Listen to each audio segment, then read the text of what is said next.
그날따라 유난히 바람이 차가웠다. 늦가을 아침 강원도 산골 마을의 공기엔 이른 겨울 냄새가 스며 있었다. 서늘한 바람 속에서 낡은 택시 한 대가 천천히 시동을 걸었다. 자, 오늘이 마지막이다. 마사오 대신 한국 이름으로 바꾸자. 박태식, 68세. 이 동네에서만 35년을 운전해온 택시기사였다. 그의 택시는 낡았지만 깨끗했다. 대시보드엔 아내가 떠나기 전 남긴 사진 한 장이 붙어 있었고, 운전석 옆엔 오래된 성경책과 커피 한 캔이 나란히 있었다. 이제 진짜 끝내자. 오늘까지만 하자. 그는 중얼거렸다. 며칠 전 택시 회사를 그만둬도 된다는 허락을 받았다. 오래된 허리 통증, 줄어드는 손님들, 그리고 무엇보다 마음의 피로. 이젠 그만 쉬어도 된다는 생각이 들었다. 그의 마지막 운행일. 누군가에게는 평범한 하루였지만 그에겐 인생의 한 장을 덮는 날이었다. 라디오에서 조용한 트로트 한 곡이 흘러나왔다. 그대 떠난 그 길에 바람만 남아. 노랫말이 이상하게 마음을 찔렀다. 그는 순간적으로 40년 전 첫사랑을 떠나보내던 날을 떠올렸다. 그녀의 이름은 유정이었다. 서울에서 대학 다니다 휴학하고 고향으로 내려왔던 그녀. 그 시절 젊었던 태식은 버스 정류장에서 우연히 그녀를 처음 만났다. 한여름에 비가 억수같이 쏟아지던 날, 자신의 우산을 그녀에게 건네준 게 인연의 시작이었다. 하지만 그 인연은 오래가지 못했다.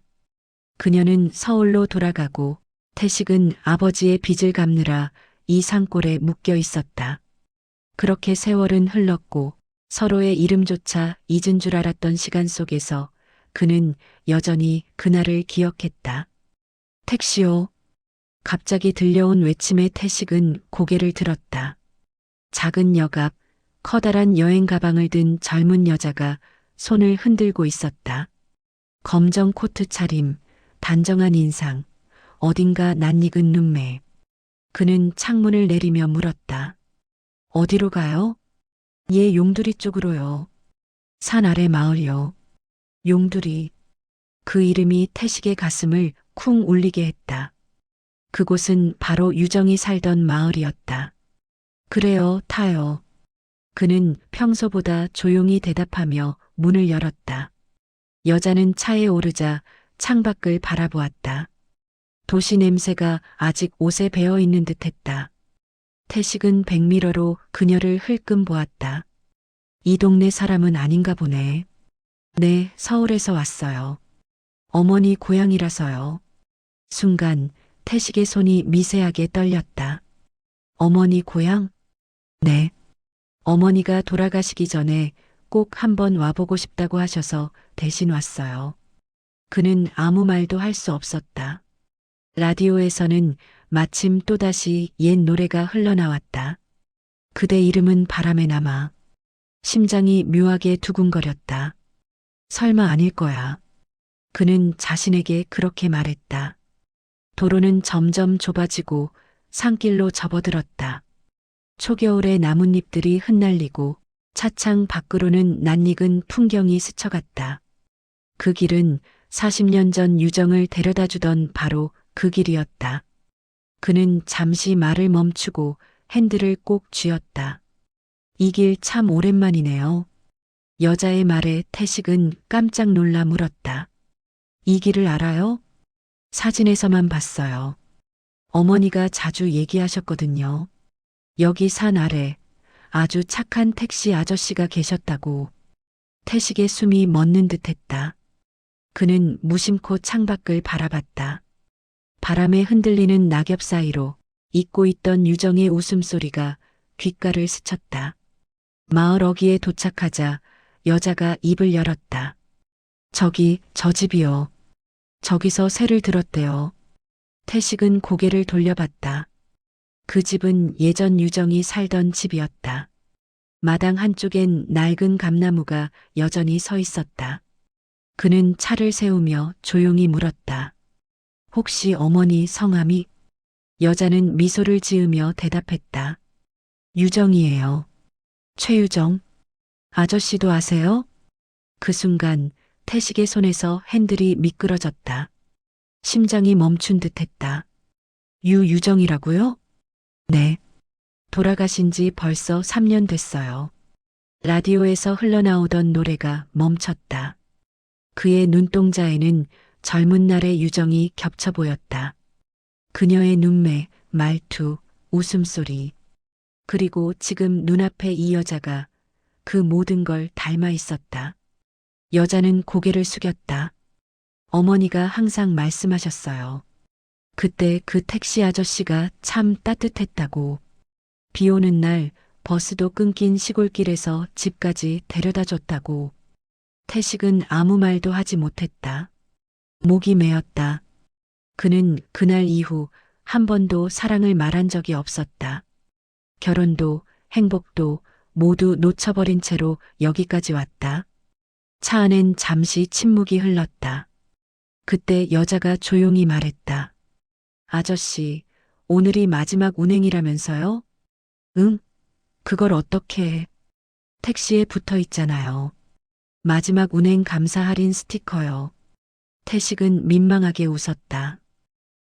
그래요. 오늘까지만 하고 그만하려고요. 그럼 마지막 손님이 전해요. 그녀가 웃었다. 그 웃음에 태식의 눈가가 젖었다. 그래, 너였구나. 세월을 돌아 한 번 더 만난 인연의 마지막 손님. 태식은 조용히 시동을 끄며 말했다. 내가 그분을 알았어요. 네, 내 어머니를 아주 오래전에. 그의 목소리는 떨렸지만 따뜻했다. 그 말과 함께 40년 동안 묻어두었던 기억의 문이 열렸다. 그날 저녁 하늘은 금빛으로 물들었다. 산 너머로 해가 넘어가며 작은 마을에 노을빛이 퍼졌다. 태식은 차 안에 혼자 앉아 있었다. 방금 내린 여자가 남긴 따뜻한 향기가 아직도 차 안에 남아 있었다. 그는 라디오를 껐다. 조용했다. 세상에서 소리 하나 없는 것 같았다. 유정의 딸이라니. 그는 입속으로 중얼거렸다. 믿기지 않았다. 그렇게 오랜 세월을 돌아 다시 만나다니. 그것도 그녀의 딸을 손님으로 태우게 되다니. 하늘은 이미 붉게 물들었고 감나무 가지엔 까치 한 마리가 앉아 있었다. 그 순간 문자가 울렸다. 아저씨, 내일도 운행하시나요? 잠깐 부탁드릴 게 있어서요. 보낸 사람은 유정의 딸. 태식은 잠시 망설이다가 천천히 답장을 보냈다. 내일 오전까진 가능할 거예요. 그는 핸드폰을 내려놓고 창밖을 바라봤다. 붉은 하늘 아래 오래된 기억들이 떠올랐다. 유정이 처음 이 마을로 왔던 날, 그가 그녀를 태워주던 길, 그리고 마지막으로 손을 잡았던 그 순간. 그녀는 떠나기 전 이렇게 말했다. 태식 씨, 언젠가 다시 만나면 나 그때 꼭 웃고 있을게요. 그 말이 현실이 되었다. 그녀는 웃고 있지 못했지만 그녀의 딸이 대신 웃고 있었다. 다음 날 아침, 태식은 일찍 눈을 떴다. 습관처럼 커피포트를 올리고 운전석에 앉았다. 그의 택시 창문엔 이슬이 맺혀 있었다. 오늘이 정말 마지막 운행이 될 것 같았다. 그래, 마지막 손님까지 잘 모시자. 그는 스스로를 다독였다. 마을 입구에서 기다리고 있던 여자가 손을 흔들었다. 아저씨, 여기요. 그녀는 어제보다 밝아 보였다. 따뜻한 갈색 코트, 그리고 손에는 흰 봉투 하나가 들려 있었다. 오늘도 부탁드릴게요. 어제 말씀드린 곳이요. 네, 어디라고 하셨죠? 엄마가 어릴 때 다니던 초등학교요. 거기 잠깐 들렀다가 묘지에 가고 싶어요. 태식은 고개를 끄덕였다. 그래요, 갑시다. 도로를 달리는 동안 라디오는 다시 조용한 노래를 틀었다. 그녀는 유리창에 이마를 대고 밖을 바라봤다. 아저씨, 여기 공기 참 좋네요. 서울에선 이런 하늘 보기 힘들어요. 그렇죠. 이 하늘은 사람 마음을 천천히 만들어요.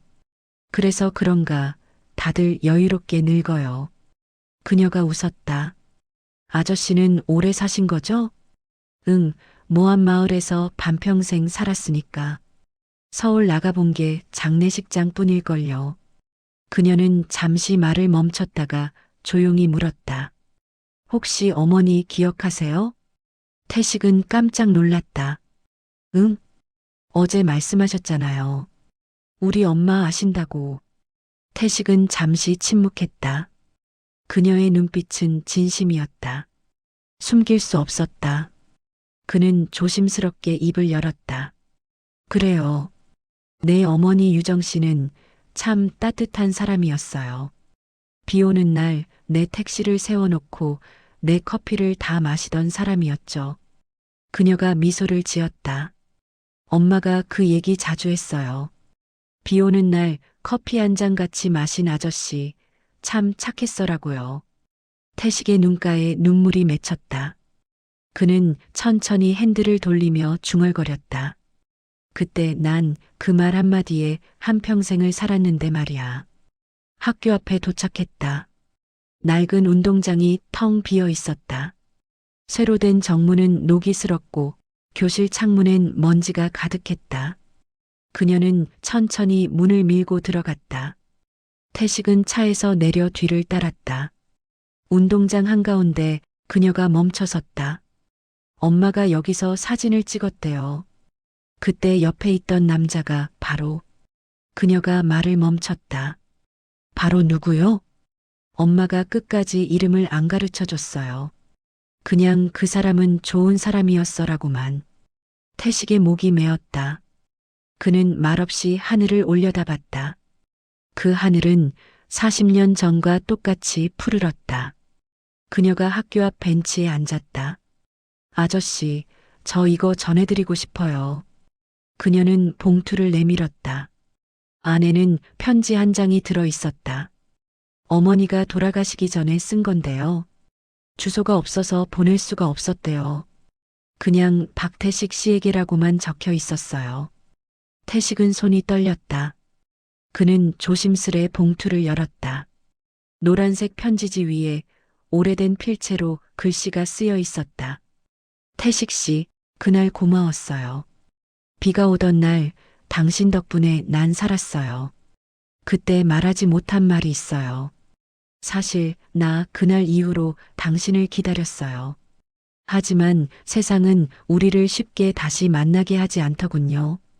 그래도 한 번쯤 이 편지가 닿는다면 당신이 잘 살고 있다고 행복하다고 믿을게요. 유정. 태식의 눈물이 뚝 떨어졌다. 그는 한참을 아무 말 없이 그 편지를 쥐고 있었다. 그녀는 조용히 그의 옆에 앉았다. 엄마가 그랬어요. 그 사람은 내 인생에서 가장 따뜻한 계절이었다고요. 태식은 고개를 숙였다. 난 그 계절을 너무 빨리 흘려보냈어. 그의 목소리는 떨렸지만 그 안엔 오랜 회한과 평화가 함께 섞여 있었다. 묘지로 가는 길. 산길은 구불구불했고 낙엽이 길을 덮고 있었다. 그녀는 조용히 물었다. 아저씨는 후회하세요? 많이 후회했지. 그날 잡았어야 했는데 그 손을 그냥 놓아버렸거든. 그래도 이렇게 다시 만났잖아요. 그래, 신기하지. 세상이 돌고 돌아 결국 이렇게 연결되네. 그는 웃었다. 그 웃음엔 아픔보다 따뜻함이 더 많았다. 묘 앞에 도착했을 때 바람이 잦아들었다. 그녀는 무릎을 꿇고 꽃을 올렸다. 엄마, 나왔어요. 그리고 아저씨도 함께 왔어요. 태식은 조심스럽게 고개를 숙였다. 유정 씨, 오랜만이네요. 나 이제 그만 운전하려고요. 이제 좀 쉬어도 되겠죠? 그녀의 눈가에 눈물이 고였다. 엄마가 듣고 있을 거예요. 태식은 조용히 손을 모았다. 바람이 부드럽게 불었다. 마치 누군가의 손길처럼 따뜻했다. 묘 앞에서 태식과 그녀는 한참을 말없이 앉아 있었다. 바람이 잠들고 산새 소리만 조용히 메아리쳤다. 시간이 멈춘 듯 고요했다. 그녀가 먼저 입을 열었다. 아저씨, 엄마가 마지막으로 남긴 말. 그게 뭔지 궁금하지 않으세요? 태식은 고개를 천천히 들었다. 마지막 말이라니? 그녀는 조용히 웃었다. 엄마가 병원에 계실 때 제게 부탁하신 게 하나 있었어요. 무슨 부탁이요? 그 사람을 꼭 찾아서 전해달래요.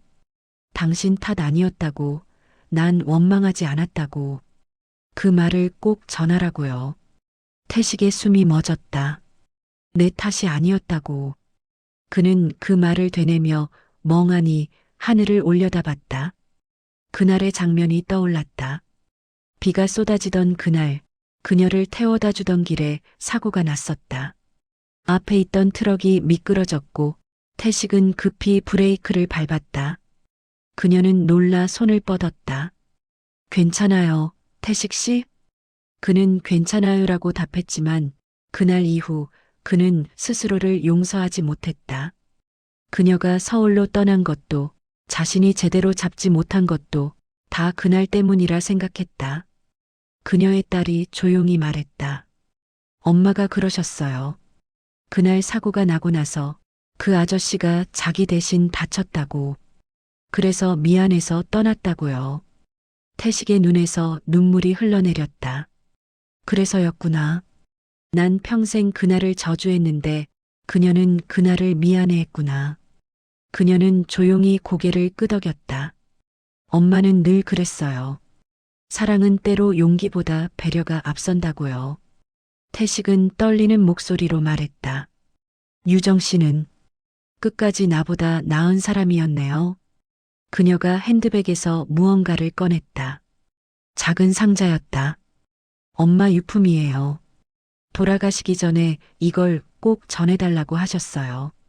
태식은 상자를 열었다. 안에는 낡은 시계가 하나 들어 있었다. 그가 40년 전 유정에게 건네줬던 바로 그 시계였다. 이거 내가 줬던 건데.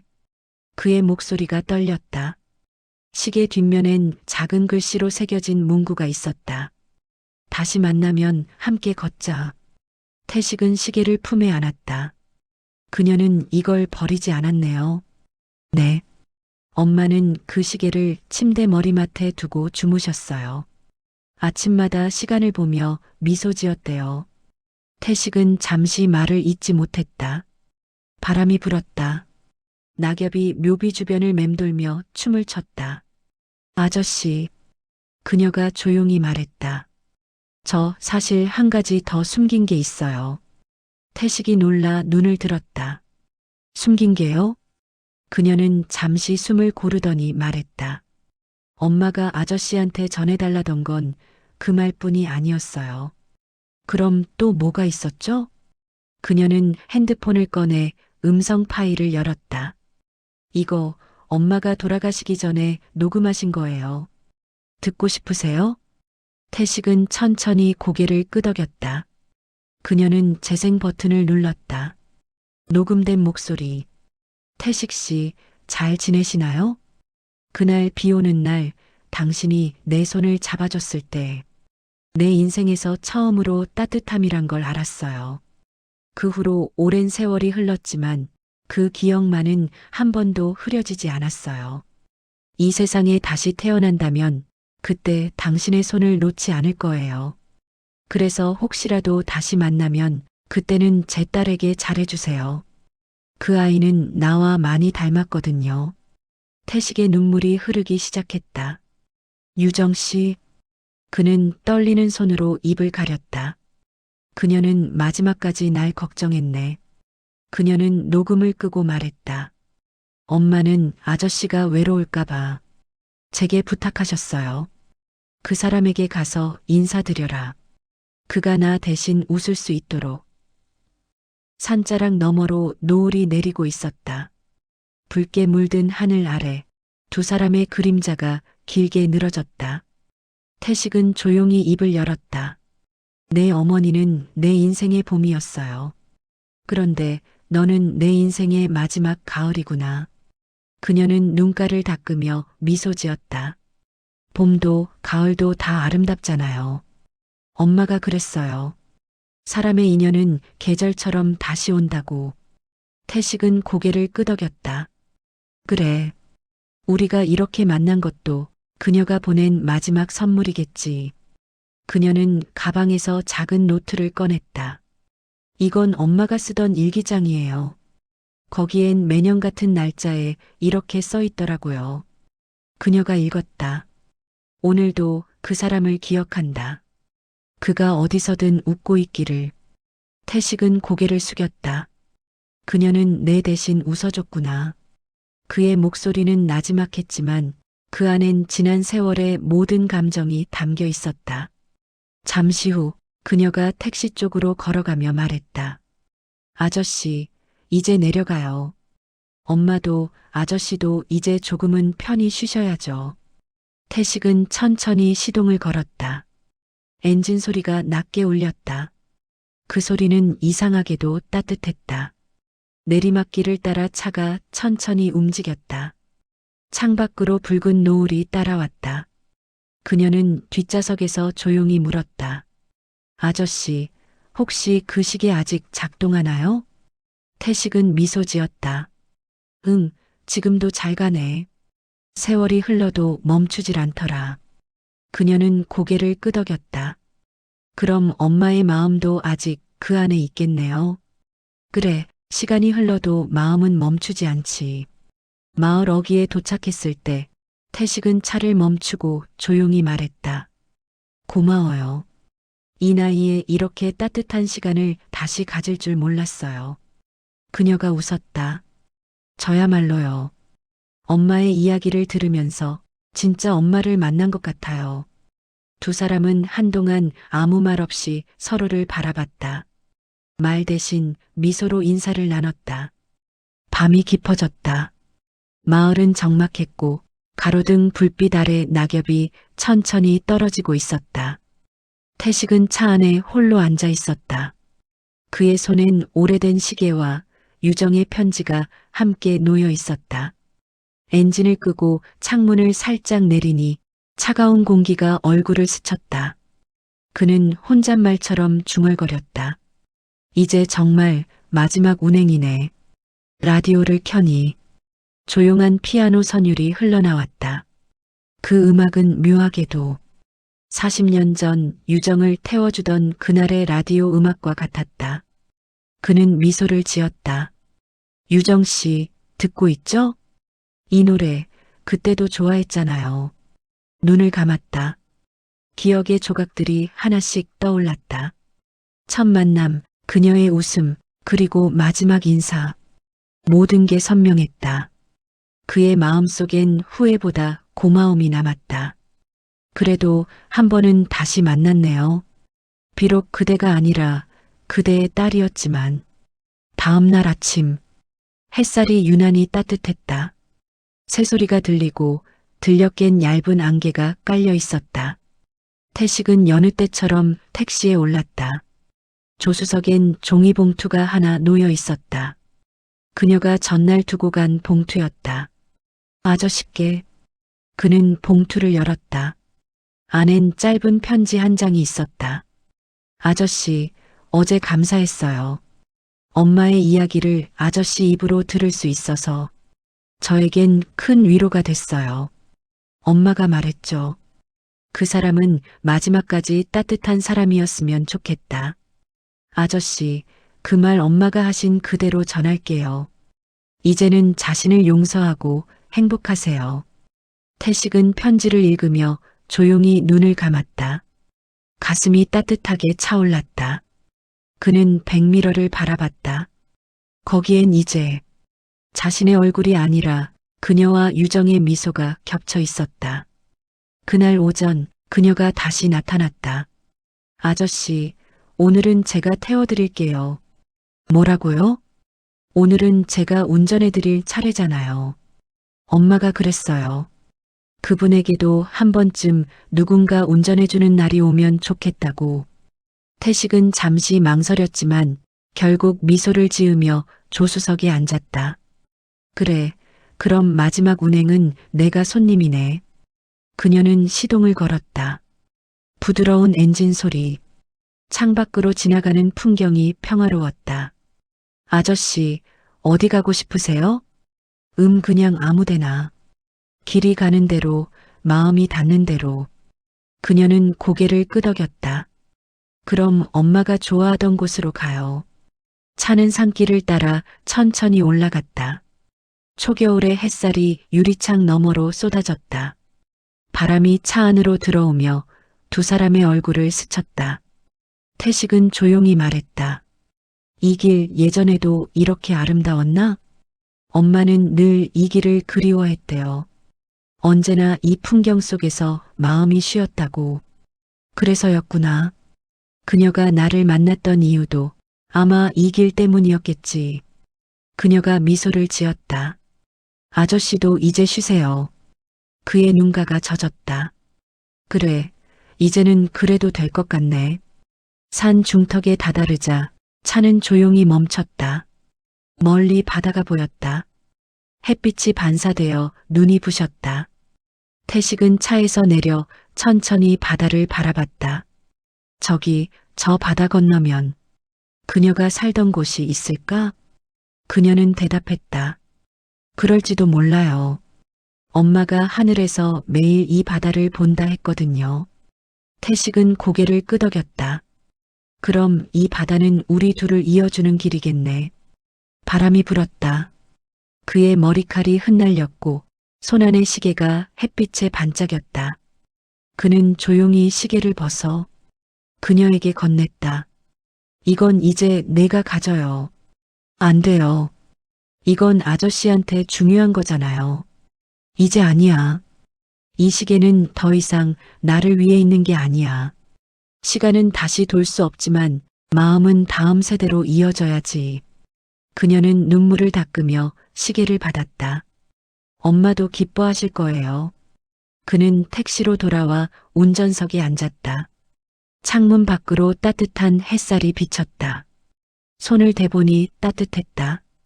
유정 씨, 이제 정말 마지막 운행이에요.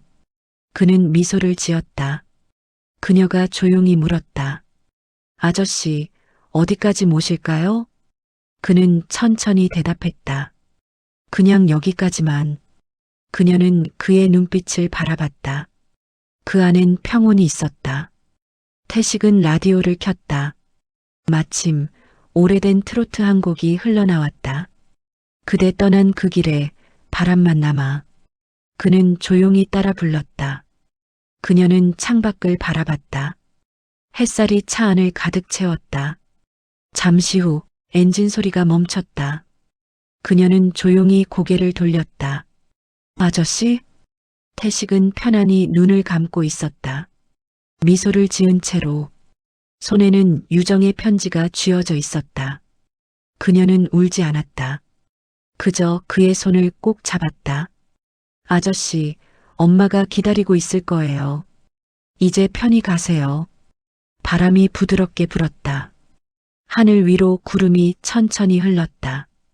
그 순간 어딘가에서 들려오는 듯한 유정의 목소리가 귓가를 스쳤다. 태식 씨, 이제 그만 쉬어요. 그녀는 미소 지으며 중얼거렸다. 엄마, 아저씨 도착했어요. 며칠 후 마을 사람들은 택시 안에서 잠든 듯 세상을 떠난 태식을 발견했다. 운전석 위에는 쪽지 한 장이 놓여 있었다. 유정 씨, 이제 나도 그 길로 갑니다. 덕분에 행복했어요. 태식? 그녀는 그 쪽지를 품에 안고 한참을 울었다. 그리고 하늘을 바라보며 말했다. 엄마, 아저씨는 결국 약속 지켰어요. 당신이 있는 곳으로 함께 걸어갔어요. 그날 이후 마을은 한동안 조용했다. 누군가는 그 택시기사 아저씨 참 착했지라 말했고, 누군가는 늘 웃는 얼굴로 손님을 맞던 분이었어라 회상했다. 박태식, 68세. 그의 이름은 그렇게 사람들의 기억 속에 남았다. 그는 떠났지만 그가 남긴 따뜻함은 사라지지 않았다. 며칠 후 그녀는 다시 그 마을을 찾았다. 그가 묻힌 작은 공동묘지 앞엔 감나무가 노랗게 물들어 있었다. 그녀는 천천히 무릎을 꿇었다. 아저씨, 저 왔어요. 묘비 앞엔 작은 봉투가 하나 놓여 있었다. 봉투엔 익숙한 필체로 이렇게 적혀 있었다. 마지막 손님에게. 그녀는 봉투를 열었다. 안에는 짧은 편지와 함께 작은 동전 하나가 들어 있었다. 편지엔 이렇게 적혀 있었다. 내 인생 마지막 운행의 요금입니다. 하지만 이건 돈이 아니라 감사의 표시예요. 당신 덕분에 내 인생의 마지막 길이 외롭지 않았습니다. 고마웠어요. 이 동전이 부디 당신의 좋은 기억이 되길 바랍니다. 그녀는 미소를 지으며 눈물을 닦았다. 아저씨, 그건 제가 내야 할 요금이었는데요. 그녀는 택시 조합 사무소를 찾아갔다. 책상 위엔 태식이 평소 쓰던 운행일지가 놓여 있었다. 마지막 장엔 이렇게 적혀 있었다. 오늘 내 마지막 손님을 태웠다. 그 손님은 내 인생이 돌고 돌아 다시 준 선물이었다. 사람의 인연은 도로처럼 이어져 있다.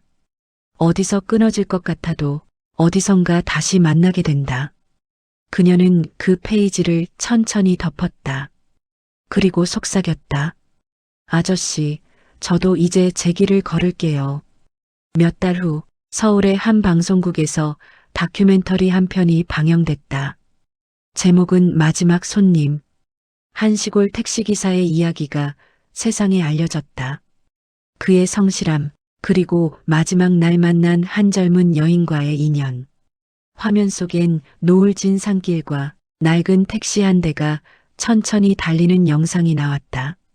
그녀의 목소리가 내레이션으로 흘렀다. 그분은 늘 말하셨죠. 운전이란 건 사람을 목적지에 데려다주는 일이 아니라 마음을 데려다주는 일이라고요. 저는 그 말의 의미를 이제야 압니다. 그 방송은 전국적으로 화제가 되었다.